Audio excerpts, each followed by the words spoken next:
시청자 여러분, 오늘도 즐거운 하루 보내시기 바랍니다. 오늘의 사연 시작하겠습니다.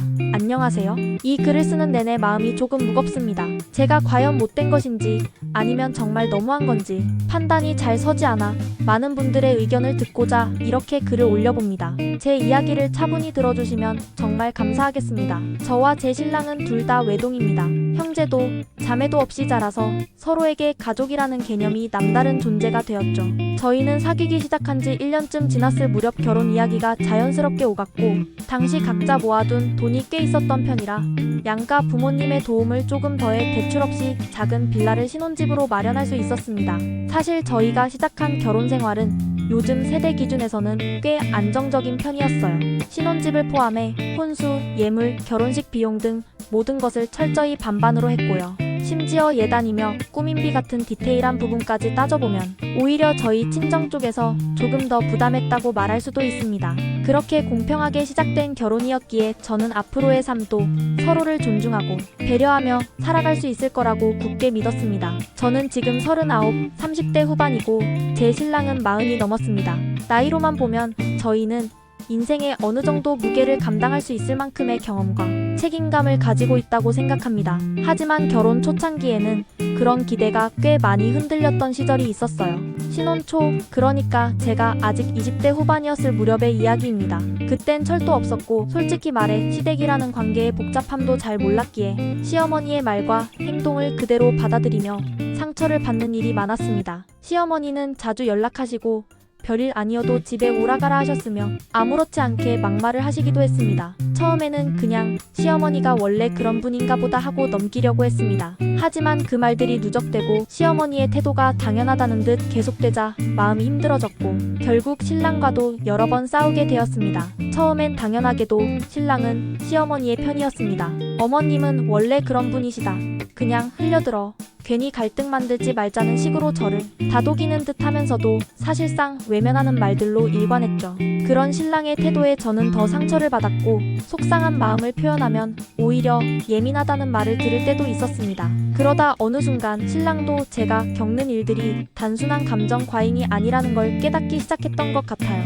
시어머니의 말과 행동이 누가 봐도 선을 넘는 경우가 많았고 그걸 바로 옆에서 지켜보던 신랑이 점점 더 제 편이 되어주기 시작했습니다. 지금은요, 신랑이 완전히 제 편이에요. 정확히 말하면 저에게 무조건적으로 힘을 실어준다는 느낌보다도 시어머니가 워낙 앞뒤가 없고 이기적인 행동을 자주 하시기 때문에 신랑이 이제는 자기 선에서 그걸 바로잡으려고 노력합니다. 시어머니가 저에게 막말을 하거나 이해할 수 없는 행동을 할 기미가 보이면 신랑이 미리 그걸 끊어주고 심한 경우에는 어머니에게 강하게 말하며 분명하게 선을 긋습니다. 그런 모습을 볼 때마다 그래도 이 사람이라서 여기까지 올 수 있었구나 싶습니다. 결혼한 지 채 몇 달도 되지 않았을 무렵 제게는 너무나도 가슴 아픈 일들이 연달아 닥쳤습니다. 이제 막 새로운 가정을 꾸리고 행복하게 살아보겠다는 기대가 한창일 때 친정 쪽에서 감당하기 어려운 우환이 한꺼번에 들이닥친 겁니다. 너무 갑작스럽고 감당하기 힘든 일이었기에 그 당시의 충격을 지금도 선명하게 기억하고 있습니다. 가장 먼저 일어난 일은 친정아버지의 갑작스러운 중풍이었습니다. 어느 날 회사에서 퇴근해 집에 도착했을 무렵 어머니에게서 다급한 목소리로 전화가 왔습니다. 아버지가 갑자기 쓰러져 병원으로 옮겨졌다는 말에 제 심장은 쿵 내려앉았고 머릿속이 새하얘졌습니다. 급하게 짐을 챙겨 병원으로 달려갔을 때 이미 아버지는 중환자실에 계셨고 의사 선생님은 조금만 늦었으면 큰일 날 뻔했다고 말씀하셨습니다. 생명까지 위태로울 수 있었다는 그 말에 하늘이 무너지는 듯했고 무력감에 눈물만 흘렀습니다. 그래도 다행히 아버지께서 의식을 되찾으시고 목숨을 건지셨다는 것만으로 감사해야겠다고 다짐하며 불안한 마음으로 하루하루를 버텨나갔습니다. 하지만 현실은 녹록지 않았습니다. 저도 하나밖에 없는 딸이고 아버지와 각별한 사이였지만 직장을 다니고 있는 상황이라 매일 병원에 찾아뵐 수는 없었습니다. 마음은 병원에 있지만 몸은 회사에 있어야 하는 현실 앞에서 죄책감과 무력감이 교차했고 퇴근 후 집에 돌아오면 마음이 짓눌려 숨이 턱 막히곤 했습니다. 겨우 주말이 되어서야 병원에 들러 아버지를 뵙고 손을 잡고 눈물 짓는 시간을 가졌습니다. 그런데 그런 힘든 상황이 채 정리되기도 전에 더 큰 일이 또 터졌습니다. 병원에서 아버지를 돌보시던 친정엄마가 갑작스럽게 병원 복도에서 넘어지셨고 골반뼈에 심각한 손상을 입으셔서 바로 입원하게 되신 겁니다. 도저히 믿기지 않는 일이었습니다. 아버지도 병원, 어머니도 병원, 부모님 두 분이 동시에 입원해 계시는 상황이 얼마나 기가 막힌 일인지 아마 겪어보지 않은 사람은 짐작조차 하기 어려울 겁니다. 그저 가슴을 부여잡고 울 수밖에 없었고, 왜 하필 이 시기에 왜 우리 가족에게 이런 일이 겹치는 걸까 하는 원망과 자책이 번갈아 밀려왔습니다. 그때 마침 남편은 이전 직장을 퇴사한 뒤 새로운 이직처를 알아보며 잠시 집에 머무르고 있던 상황이었습니다. 저는 이런 어려운 시기에 저 혼자 이 모든 걸 감당해야 할 줄로만 알고 있었는데 남편이 그 순간 정말 든든한 존재가 되어주었습니다. 주저하지 않고 나서서 자기가 친정아버지를 간병하겠다고 말해준 것이죠. 처음에는 고맙긴 했지만 마음 한편으론 괜찮을까? 부담스럽지는 않을까? 싶어 조심스러웠습니다. 하지만 그런 제 걱정이 무색하게 남편은 말없이 묵묵히 병원에 가서 아버지를 돌보며 틈틈이 이력서를 쓰고 면접을 준비했습니다. 병실에서 노트북을 켜고 조용히 자리를 지키는 그의 뒷모습이 그렇게 듬직할 수가 없었습니다. 그 와중에도 남편은 저에게 단 한 번도 힘들다거나 어렵다는 말을 꺼낸 적이 없었습니다. 오히려 걱정하지 마. 잘 될 거야 라는 짧은 말로 저를 위로했고 피곤해 보이면서도 웃음을 잃지 않으려 노력하는 모습을 보며 마음 깊이 감동했고 가슴이 찌릿할 만큼 고마웠습니다. 그때 저는 진심으로 생각했습니다. 아, 내가 이 사람과 결혼하길 정말 잘했구나.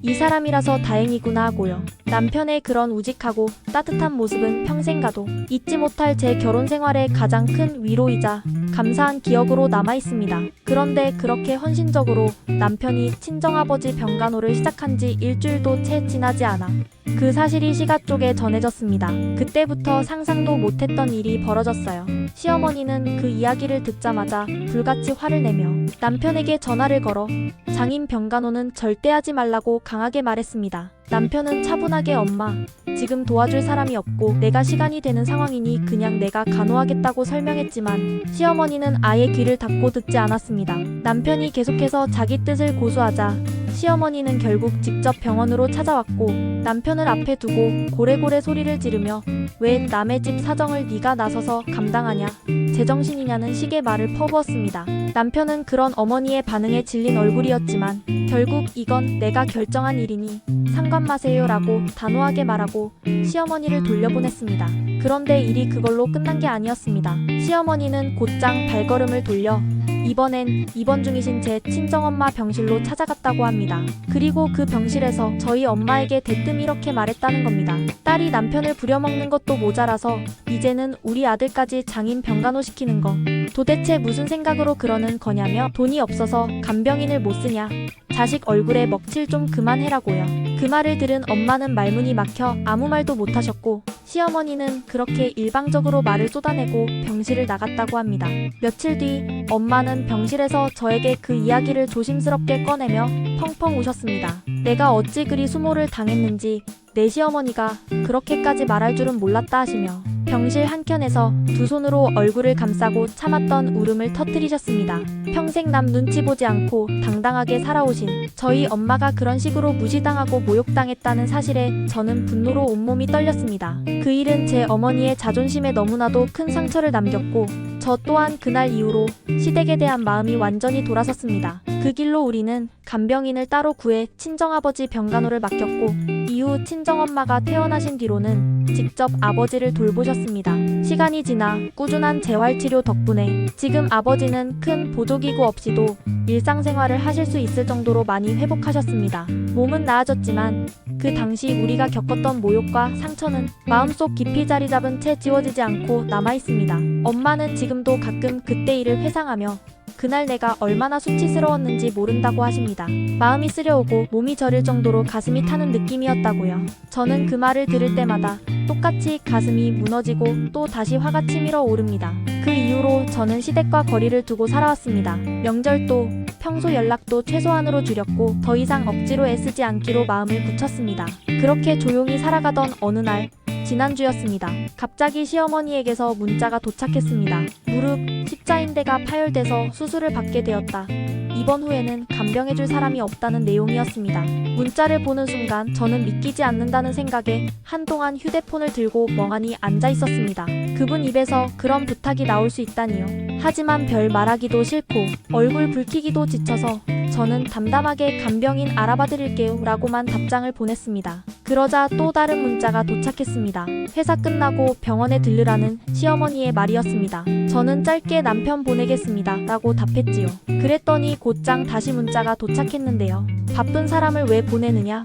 너는 뭐 하냐는 식의 말투였습니다. 저는 숨을 깊이 들이쉬고 꾹 참고 이렇게 말했습니다. 저 더 바빠요. 그러자 시어머니가 전화를 걸어오셨고 전화기 너머로 쏘아붙이듯 말했습니다. 내가 너보고 퇴근 후 병간호하라고 한 건데 아들이 와서 뭘 어쩌겠냐? 남편이 와서 무슨 간병을 하냐? 그 말을 들은 순간 저는 할 말을 잃었습니다. 머릿속이 하얘졌고 뱃속 어딘가에서 뜨거운 기운이 끓어오르더니 온몸으로 퍼졌습니다. 숨을 내쉬기도 전에 심장이 뛰고 손이 떨렸지만 저는 차분한 척 목소리를 낮췄습니다. 저희 엄마가요. 제가 다른 집에서 병간호하는 거 싫어하셔서요. 그래서 못해요. 그렇게 대답했습니다. 시어머니는 잠시 침묵하다가 아무 말 없이 전화를 끊었습니다. 저는 그 순간 휴대폰을 거실 한가운데로 던져버렸습니다. 너무나 억울하고 어이없고 그동안 참고 지나갔던 순간들이 머리를 치고 올라왔습니다. 엄마가 병실에서 당했던 모욕, 제가 울면서 안 해도 될 사과를 했던 기억들, 그런 것들이 주마등처럼 스쳐갔고 그 모든 순간들이 지금 이 한 문장으로 응축된 느낌이었습니다. 그 이후로도 시어머니에게서 몇 차례 더 전화가 걸려왔습니다. 벨소리가 울릴 때마다 심장이 철렁했고 휴대폰 화면에 시어머니라는 이름이 뜨는 순간 손이 떨릴 정도로 분노와 스트레스가 복합적으로 올라왔습니다. 하지만 저는 끝내 그 전화를 받지 않았습니다. 지금 통화를 하면 제 감정을 도저히 추스르지 못하고 폭발해버릴 것 같다는 생각이 들었기 때문입니다. 자칫 감정에 휘둘려 말하지 말아야 할 말까지 내뱉게 될까봐, 그리고 그 모든 감정이 결국 또 저에게 상처로 돌아올까봐 저는 조용히 아주 의도적으로 전화를 피했습니다. 그날 퇴근 후 남편에게 조심스럽게 이야기했습니다. 오늘도 시어머니한테 전화가 왔었어. 그러자 남편은 제 말을 다 듣기도 전에 단호하게 말했습니다. 받지마. 간병인이 있잖아. 당신이 지금 얼마나 힘든데 무슨 간병이야. 그의 말투는 짧고 간결했지만 그 속엔 저를 향한 배려와 보호 본능이 가득 담겨 있었습니다. 저는 그 한마디에 마음이 놓이기도 했고 또 남편이 내 편이라는 사실에 묘한 안도감과 감사함이 동시에 밀려왔습니다. 참고로 제 남편은 지금도 여전히 정말 착한 사람입니다. 겉으로 보기에 조용하고 말수가 적은 편이지만 옳고 그름에 대해서만큼은 명확하게 입장을 드러내는 사람입니다. 저희 친정아버지가 쓰러지셨던 그 힘들고 복잡한 시기에 남편은 시댁의 반대에도 아랑곳하지 않고 묵묵히 친정아버지 병간호를 도맡아 해주었고 저를 보호하기 위해 시어머니에게도 단단히 화를 내준 사람이에요. 남편은 그때도 끝까지 자기 입으로 내가 친정아버지 병간호하겠다고 말했고 시어머니의 반대에도 흔들리지 않았습니다.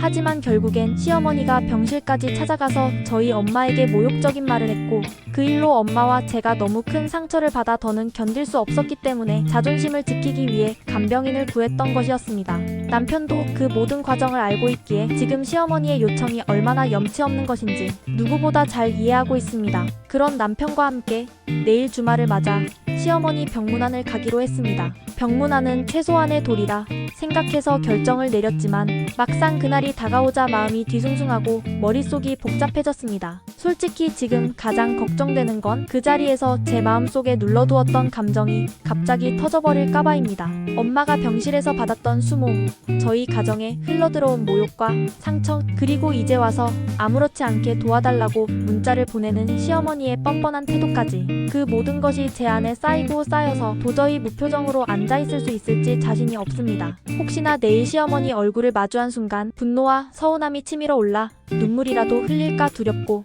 제 입에서 그동안 참았던 말이 거침없이 쏟아져 나올까봐 불안합니다.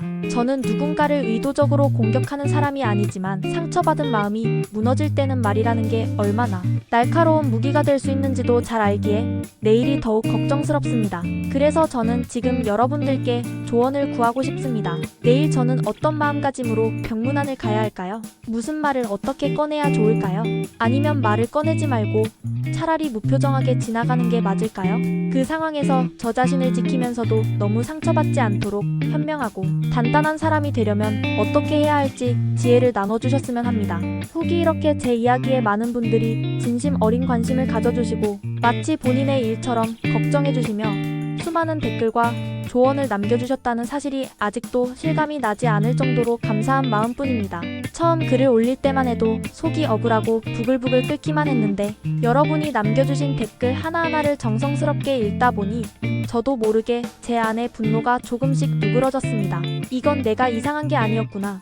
정당한 분노였구나 하는 위로와 확신을 얻게 되었습니다. 그런데 많은 분들이 공통적으로 해주신 말씀이 하나 있었습니다. 할 말은 해야 한다. 그래서 용기를 냈습니다. 주말 남편과 함께 시어머니 병문안을 다녀왔습니다. 몸은 좀 무겁고 긴장됐지만 마음속에는 다짐이 단단히 자리 잡고 있었습니다. 더는 참지 말자. 더는 속으로 삼키지 말자. 나 하나 편하자고 어머니가 해온 일들을 그냥 넘기면 결국 또다시 누군가가 똑같은 상처를 입을 수 있다는 생각이 들었습니다.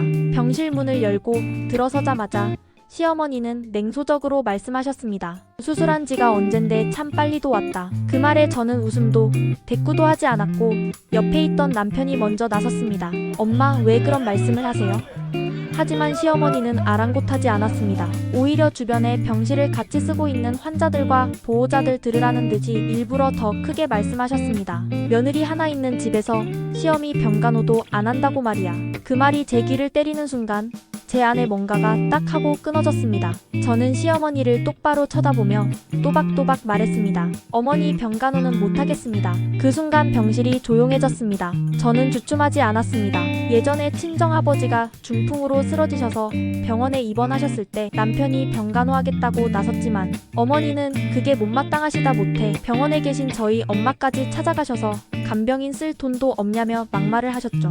그때 받은 수치심과 모욕이 아직도 가시질 않아서 저는 그 일 이후로 시댁의 발길을 끊었습니다. 그런 제가 어머니 병간호를 하는 게 상식적으로 가능하다고 보세요? 그 말을 하며 저는 마치 그때의 저희 엄마가 된 듯한 느낌이 들었습니다. 병실 안은 조용했고 주변 보호자들과 환자분들도 조심스레 눈길을 돌렸습니다. 그중 한 어르신께서는 작게 혀를 차시며 뿌린 대로 거두는 거지 뭐라고 말씀하셨습니다. 그 한마디가 저에겐 너무 큰 위로였습니다. 그 말이 방패처럼 저를 감싸주는 것 같았고 저는 한층 더 힘이 났습니다. 저는 시어머니에게 말했습니다. 제가 어머니 병간호를 하지 않는 건 어머니께서 과거에 하신 그 말들이 되돌아가는 거예요. 저희 엄마는 그때 골반뼈를 크게 다쳐서 입원해 계시던 상태였고 몸도 힘든데 아버지 걱정에 하루하루를 눈물로 버티고 계셨는데 어머님은 그런 상황을 전혀 고려하지 않고 사돈 얼굴에 그렇게 모욕을 주셨어요. 엄마는 지금도 그날을 이야기하며 가슴이 타는 듯하다고 하십니다. 병실 옆 침대에 누워 계신 할머니께서 고개를 끄덕이며 조용히 말씀하셨습니다.